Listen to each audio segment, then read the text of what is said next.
21শে জুলাই শুধু শহীদ দিবস নয়, তৃণমূল কংগ্রেসের শক্তির প্রদর্শনও বটে। আজকের ধর্মতলা রঙিন হয়ে উঠেছে সবুজে নীলে, যেন এক চলমান উৎসব।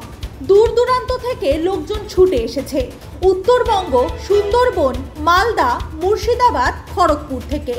তৃণমূলের সৈনিকরা একজোট আজ এই সমাবেশে। মেয়েরা সবুজ শাড়িতে, মাথায় দলীয় পতাকা, নাচে গানে চলছে উৎসবের আবহ। কেউ বলছেন মমতা আমাদের আশা, আবার কেউ বলছেন 21শে জুলাই মানেই বাংলার গর্ব। মঞ্চের দিকে তাকিয়ে একটা প্রশ্ন ঘুরপাক খাচ্ছে সবার মনে, কি বার্তা দেবেন মমতা বন্দ্যোপাধ্যায় আজকের এই ঐতিহাসিক দিনে? নতুন নির্বাচনের রূপরেখা, নাকি কেন্দ্রের বিরুদ্ধে হুঙ্কার? 21শে জুলাই 2025 এটা শুধুই স্মরণ নয়, এটা এক রাজনৈতিক বারুদের বার্তা।